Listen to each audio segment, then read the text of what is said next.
بسم اللہ الرحمن الرحیم وما من دابۃ فی الارض، اور نہیں ہے زمین میں چلنے پھرنے والا کوئی جاندار، الا علی اللہ رزقها، ہاں مگر یہ کہ اللہ تعالی کے ذمے ہے اس کا رزق، وَيَعْلَمُ مُسْتَقَرَّهَا، اور اللہ تعالی جانتا ہے اس کے رہنے کی جگہ۔ وہ کوئی بھی مخلوق ہے، زمین کی گہرائیوں میں کسی سوراخ میں کوئی رہنے والی مخلوق ہے یا سمندر کی گہرائیوں میں رہنے والی کوئی مخلوق ہے، تمام کے مساکن سے اللہ تعالیٰ واقف ہے۔ وَمُسْتَوْدَعَهَا، اور اسی کے علم میں ہے الٹیمیٹلی ان کے سونپنے کا مقام، یعنی جب مر کر انسان نے کہاں پہنچنا ہے وہ اللہ کے علم میں ہے۔ کسی نے ایئر کریش میں مرنا ہے، کسی کو زمین میں قبر ملنی ہے، کسی نے مچھلی کے پیٹ میں جانا ہے اور کسی نے شیر کے پیٹ میں جانا ہے۔ یہ اللہ تعالیٰ کو پتا ہے کہ کسی شخص کا دنیا سے ایگزٹ کس طرح ہونا ہے، کوئی شخص نہیں دوسرے کو ڈیفائن کر سکتا، یہ اللہ کے ساتھ خاص ہے۔ کل فی کتاب مبین، اور اس سے حرام کن بات یہ ہے کہ ہر شے اللہ تعالیٰ نے ایک کھلی کتاب یعنی لوح محفوظ میں پہلے ہی لکھ لی ہوئی ہے، اتنا کامل علم ہے۔ اور اس کا کلائمیکس جو ہے وہ سورۃ الانعام کی آیت نمبر 59 ہے، وہ انشاءاللہ میں اگلی دفعہ ڈسکس کروں گا، کہ اللہ تعالیٰ فرماتا ہے خشکی ہو یا تری ہو، جہاں کہیں بھی کوئی درخت موجود ہو، چاہے سمندروں میں درخت ہو یا خشکیوں پر، اس کا کوئی پتا نہیں وہ گرتا مگر ہمارے علم سے، اور زمین کی گہرائیوں میں کوئی دانہ نہیں پھوٹتا مگر ہمارے علم سے، اور ہمارا علم اتنا کامل ہے کہ ہم نے یہ ساری چیزیں اپنے ڈیوائن وزڈم سے پہلے ہی لوح محفوظ میں لکھ لی ہے۔ وَهُوَ الَّذِي خَلَقَ السَّمَاوَاتِ وَالْأَرْضِ، اور وہی اللہ ہے جس نے آسمانوں اور زمین کو پیدا کیا، فی 6 ایام، 6 دنوں کے اندر۔ اب یہ ایام، یوم کا لفظ عربی میں ایک لانگ پیریڈ آف ٹائم کے لیے بھی استعمال ہوتا ہے، اس سے ضروری نہیں کہ یہ 24 گھنٹے ہی مراد ہوں، کیونکہ یہ 24 گھنٹے کا کنسیپٹ تو کائنات کے بننے کے بعد آیا، یہ اللہ تعالیٰ کے علم میں ہے کہ ان کی لینتھ کتنی تھی۔ قرآن پاک میں ایک جگہ آیا کہ اللہ تعالیٰ کے جو دن کی گنتی ہے وہ تمہارے 1000 برس کے برابر ہے، سورہ سجدہ میں آیا۔ اسی طریقے سے سورۃ المعارج میں آیا کہ قیامت کا دن 50,000 سال کا ایک دن ہوگا۔ اب یہ ایک دن کتنا لمبا ہے یہ اللہ کے ساتھ علم خاص ہے۔ بہرحال یہ 6 دن میں اللہ تعالیٰ نے زمین و آسمانوں کو پیدا فرمایا، اور جب بھی یہ ذکر ہو کہ زمین اور آسمانوں کو، تو اس سے مراد پوری کائنات ہوتا ہے۔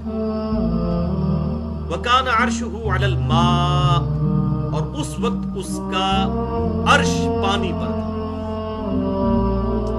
لِيَبْلُوَكُمْ أَيُّكُمْ أَحْسَنُ عَمَلًا، اور یہ ساری کائنات اس لیے پیدا کی تاکہ اللہ تعالیٰ جانچے کہ تم میں سے کون اچھے اعمال کرتا ہے۔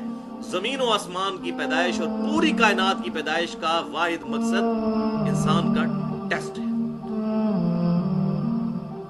اور یہ ہیومن بینگ جو ہے یہ اللہ تعالیٰ کی کریشن کا کلائمیکس ہے۔ لَقَدْ خَلَقْنَا الْإِنسَانَ فِي أَحْسَنِ تَقْوِيمٍ، بے شک ہم نے انسان کو ایک بڑی اچھی پیدائش میں پیدا فرمایا۔ پوری کی پوری کائنات اللہ تعالیٰ نے انسان کے لیے پیدا فرمائی ہے، اور انسان کو اپنے لیے پیدا فرمایا ہے، وہ انشاءاللہ آیات بھی آ جائیں گی۔ وَلَئِن قُلْتَ إِنَّكُمْ مَبْعُوثُونَ، اور اے محبوب صلی اللہ علیہ وآلہ وسلم، اب اگر ان سے یہ فرمائیں، ان کافروں سے، کہ بے شک تمہیں مر کر تمہارے رب کی طرف لوٹنا ہے اور دوبارہ اٹھایا جانا ہے، من بعد الموت، اپنی موت کے بعد، لَيَقُولُنَّ الَّذِينَ كَفَرُوا، ضرور وہ لوگ جنہوں نے جان بوجھ کر کفر اختیار کیا ہوا ہے وہ کہیں گے ان ھذا الا سحر مبین، یہ تو نہیں ہے بے شک کھلا جادو۔ جس نے نہیں ماننا اس نے نہیں ماننا، اور جس نے ذرا سی بھی اپنی عقل استعمال کی وہ حق تک ضرور پہنچ جائے گا۔ بہرحال اس حوالے سے جو تقدیر کے معاملات ہیں وہ انشاءاللہ اگلی دفعہ ڈسکس کروں گا۔ آج ہمارا ٹاپک جو ہے وہ اللہ تعالیٰ کی طرف سے رزق کی تقسیم کا مسئلہ۔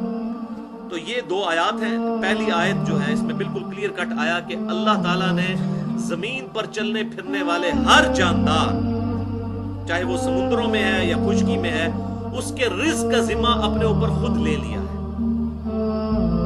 تو اسی آیت کے کانٹیکسٹ میں انشاءاللہ اگلے کراس ریفرنسز 18 ڈسکس ہوں گے۔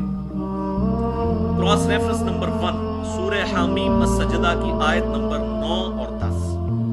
ان میں ان 6 دنوں کا بریک اپ آیا ہے جو اللہ تعالیٰ نے 6 دن میں زمین و آسمان پیدا کیے. ان کا بریک اپ آیا ہے کہ 2 دن میں یہ ہوا, 4 دن میں یہ ہوا اور 2 دن میں یہ ہوا. قل انکم لتکفرون بالذی خلق الارض فی یومین. اے محبوب صلی اللہ علیہ وسلم ان سے ارشاد فرمائیے کہ کیا تم اس ہستی کا انکار کرتے ہو کہ جس نے زمین کو پیدا کیا 2 دنوں میں. کتنے دنوں میں زمین پیدا فرمائی؟ 2 دنوں میں. وَتَجْعَلُونَ لَهُ أَنْدَادًا, اور تم اس کے مد مقابل اور ہستیوں کو ٹھہرا لیتے ہو.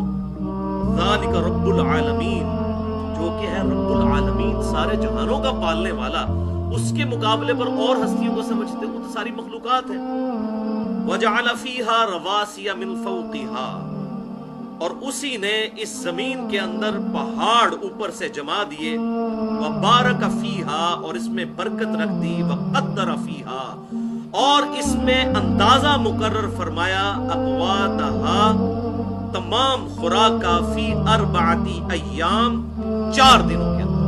یعنی 4 دن میں اللہ تعالیٰ نے زمین میں تمام اسباب رکھ دیے, جتنے بھی مٹیریلز ہیں اور پوٹینشلی جو کچھ بھی زمین کی مخلوقات کی ریکوائرمنٹ ہے, جو بعد میں پھر وقت کے ساتھ ایکسپلور ہوئی, یہ ساری چیزیں اللہ تعالیٰ نے 4 دن میں جو ہے وہ رکھ دی.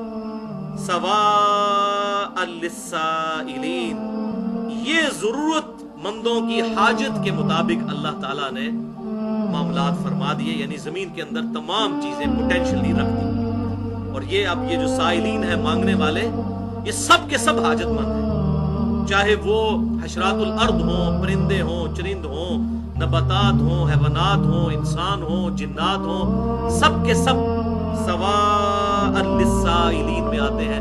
سب کے لیے ان کی ضرورت کے مطابق رکھ دیا.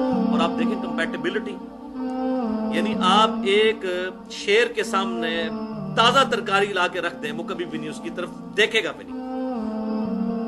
اس کی خوراک اللہ تعالیٰ نے گوشت رکھ دی ہے, وہ اس کے ساتھ کمپیٹیبلٹی ہے. اسی طریقے سے ایک بکری کے سامنے آپ جناب فریش قیمہ رکھ دیں تو اس کو سونگے گی بھی نہیں, اس کے ساتھ وہ کمپیٹیبل ہے. تو یہ اللہ تبارک و تعالیٰ نے جو انسان کو اور جانداروں کو جو جبلی ہدایت دے دی ہے, فَأَلْهَمَهَا فُجُورَهَا وَتَقْوَاهَا, ہر انسان کو اور ہر مخلوق کو وہ خوف کے وقت ہر مخلوق جو ہے وہ اپنے بچاؤ کے لیے کوشش کرتی ہے. یہ اس کی نیچرل انسٹنکٹ ہے, یہ اللہ تعالیٰ نے اس میں رکھ دی ہے. چوزے ہیں, وہ دور سے چیل کو آتے ہوئے دیکھیں گے یا عقاب کو, وہ فوراً بھاگ جائیں گے وہاں سے. یہ ان کی انسٹنکٹ میں ڈالتے ہیں. اسی طریقے سے آپ دیکھیں یہ کروکوڈائلز جو ہیں, مگر مچھوں کے بچے جیسے ہی پیدا ہوتے ہیں انڈے سے نکلتے ہی فوراً جو ہے پانی کی طرف جاتے ہیں. ان کو کون بتاتا ہے؟ ان کی انسٹنکٹ. چوزا جیسے ہی انڈے سے نکلتا ہے وہ کھانا پینا بھی شروع کر دیتا ہے اور پانی بھی پینا شروع کر دیتا ہے. اور انسان کے بچے کو آپ دیکھیں تو بڑا کمزور ہے. تو مخلوقات کو اللہ تعالیٰ نے کتنا انسٹنکٹ.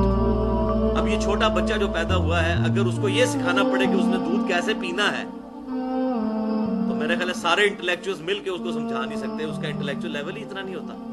تو اس کی انسٹنکٹ میں ہے کہ اسے پتا ہے میں نے دودھ کیسے پینا ہے. تو یہ ساری کی ساری چیزیں اللہ تعالیٰ نے سارے حاجت مندوں کے لیے جو ہے پوٹینشلی سب خوراک جو ہے اس زمین کے اندر اللہ تعالیٰ نے رکھ دی ہے. تو ان آیات سے یہ پتہ چلا کہ اللہ تبارک و تعالیٰ نے قیامت تک کے لیے ہر مخلوق کی خوراک کا اور اس کے لیے ریسورسز کا بندوبست زمین میں کر دیا, مٹیریل کی فارم میں. اب گندم کی جو پیداوار ہے, سورج کی روشنی کے ذریعے نباتات اپنی خوراک تیار کرتے ہیں اور یہ گندم کا پودا نکلتا ہے اور اس سے انسان کھاتے ہیں, چاول کھاتے ہیں, آلو کھاتے ہیں. یہ تمام کی تمام جو فوڈ سرکل چل رہا ہے اس حوالے سے, یہ سب کی سب چیزیں اللہ تبارک و تعالیٰ نے ان کو کنٹرول کیا ہوا ہے بڑے بیلنس کے ساتھ. اسی طریقے سے وقت کے ساتھ ساتھ ٹیکنالوجی کی برکت آپ دیکھیں. 1901 تک تقریباً 1 ارب آبادی تھی انسانوں کی,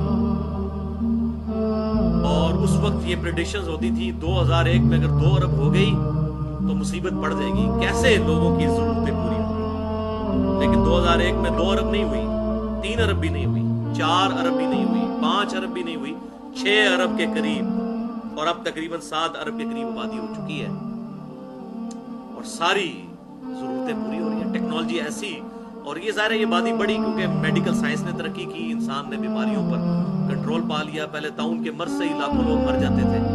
اسی طریقے سے باقی جو وبائی امراض ہیں، اللہ تبارک و تعالیٰ نے انسانوں کو ایجوکیٹ کر